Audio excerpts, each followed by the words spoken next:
Hi, it's Carrie with This Quiet Life and W. We're here to welcome you to this week's vlog. We're going to be talking about seed starting this week. So last week I showed you that this is my potting table in my greenhouse.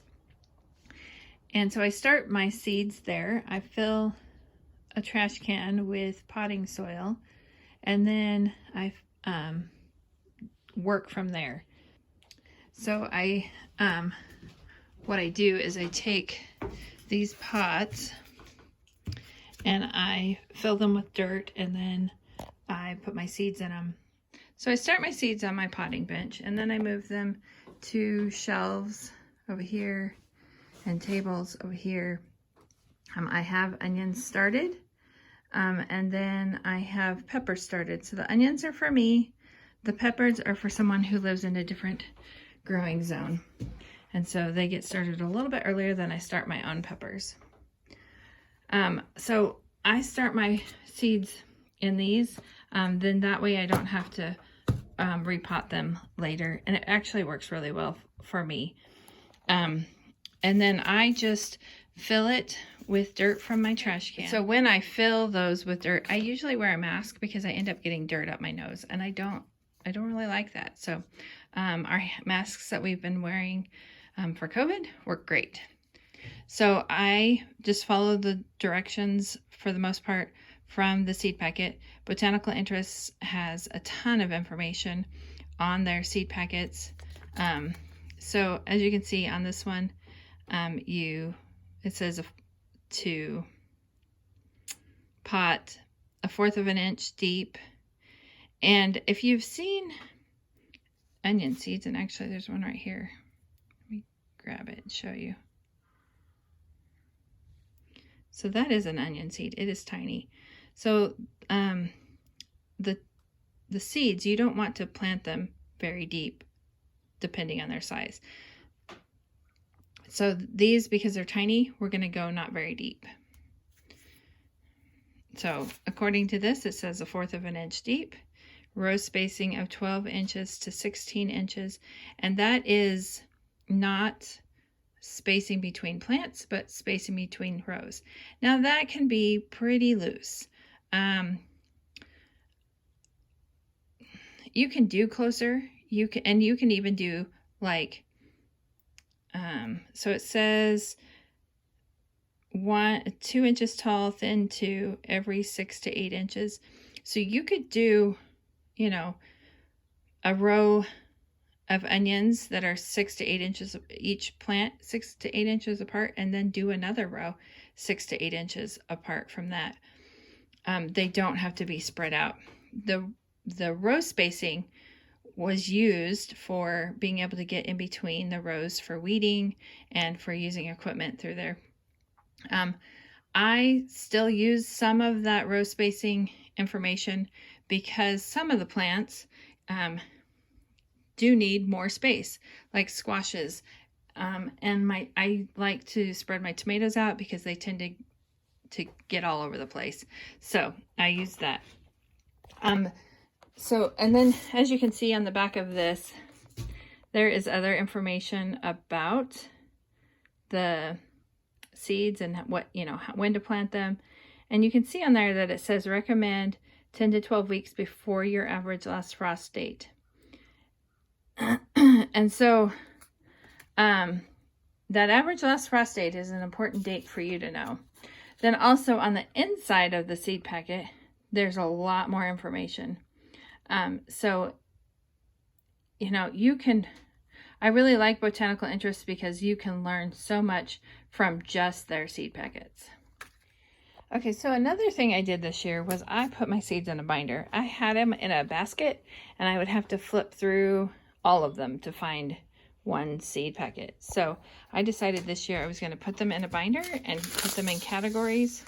And so it made it so much easier to find what I was looking for. And I just grabbed some pictures from Google and printed them. Wasn't too worried about it because I am not selling those. It's just for personal use. So, but just, this was a great way to organize them. Then to store these, they need to stay in a cool, dry place. And my greenhouse is not cool. It's hot. In fact, it's really hot right now. So I just, so my mom made me this binder cover. Let me flip it over. Many years ago, and because it's seeds, it's barely, but many years ago for couponing. And so I stored my coupons in this binder, but now I have seeds because I don't coupon as much. I don't have quite the time to do that because I want to grow my own food. And a lot of the coupons were for things that I don't use.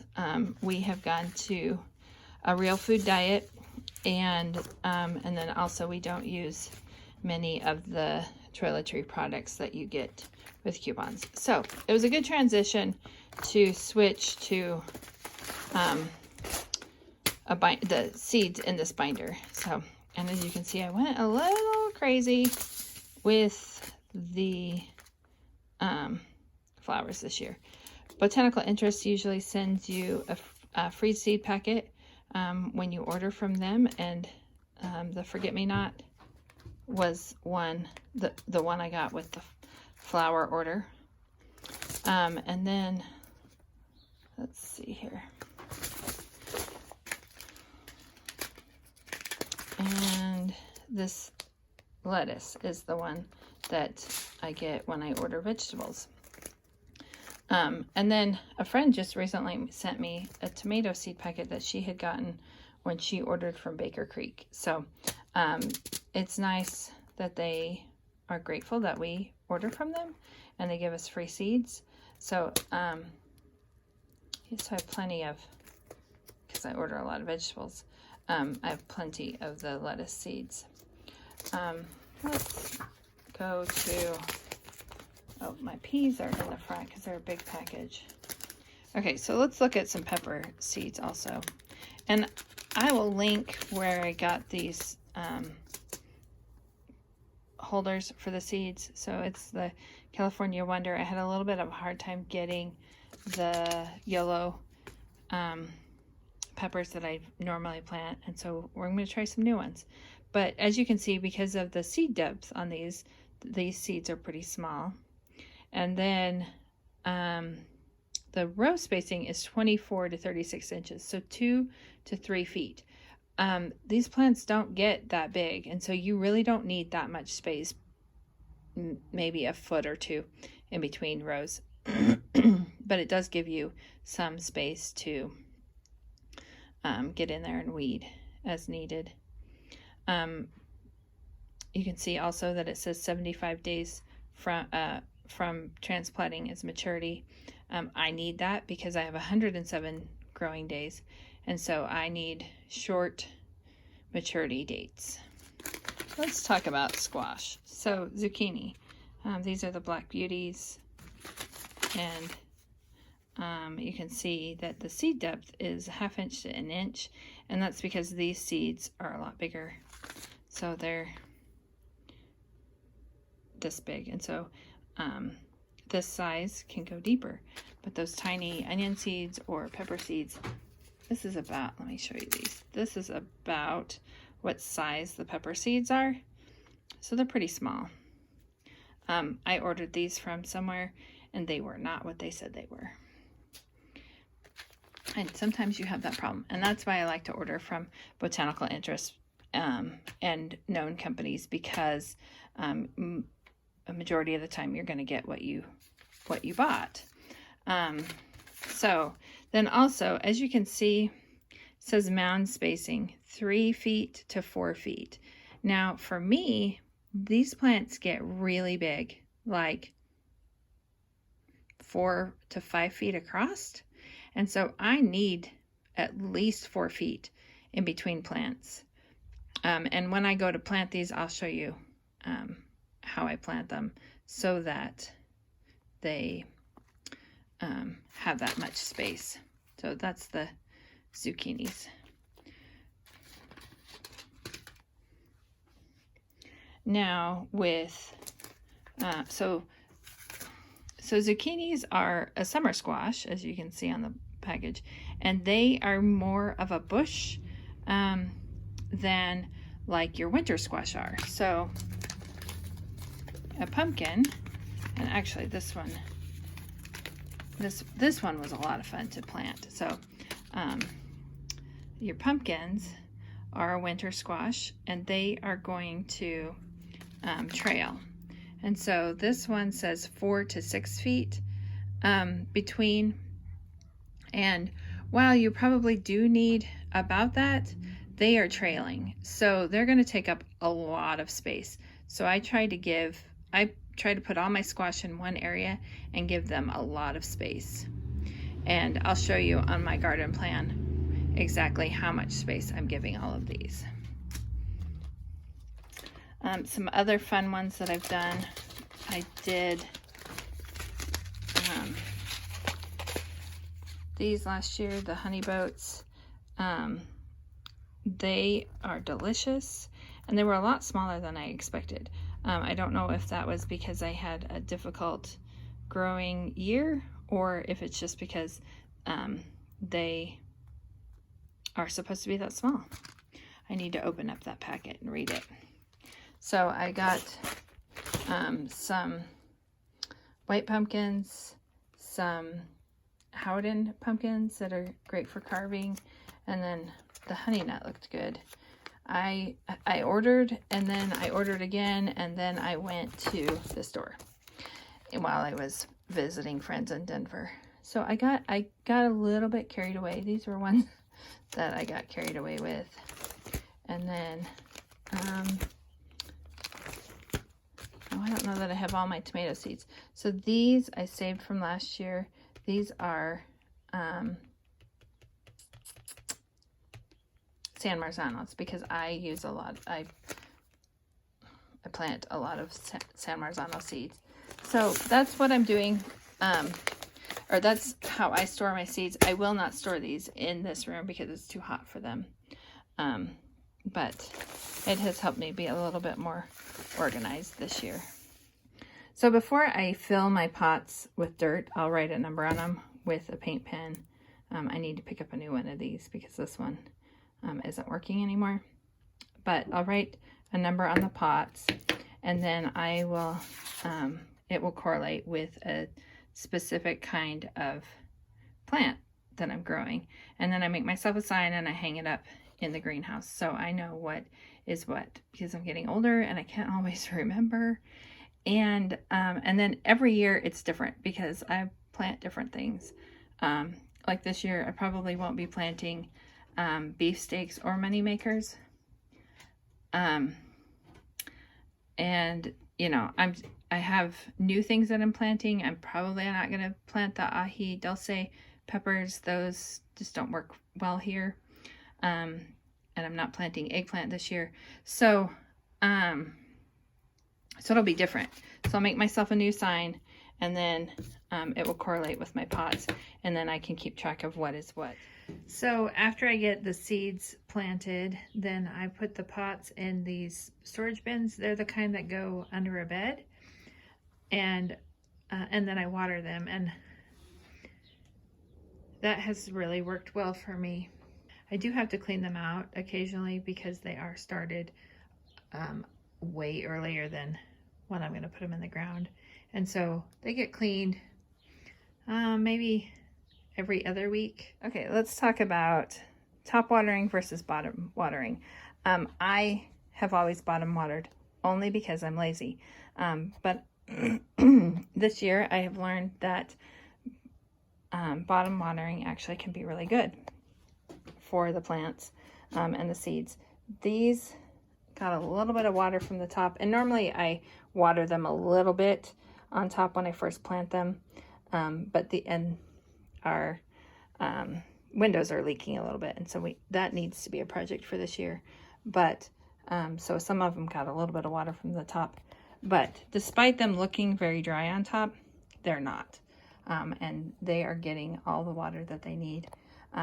Usually the first day they'll suck up all the water out of here, and then I have to refill it the next day, and then it will be then the water will stay for a while. And I usually water about once a week. This is my first year using these trays, and I planted onions in here. And the reason I use these trays is because the onions don't get very big before you put them out in the garden. And so I needed to start a lot of onions. And so I thought these trays would be the best way to go. And as you can see, I have baby onions coming up. So yay, yay, yay, yay. I did mark these back here. I was trying to I have some markers to put in it and I couldn't find them. So I used my paint pen and marked those 2 trays. Those are red onions, and then all the rest are Walla Wallas. So, but I've got baby onions. Yay for baby onions. So let's talk about average last frost date.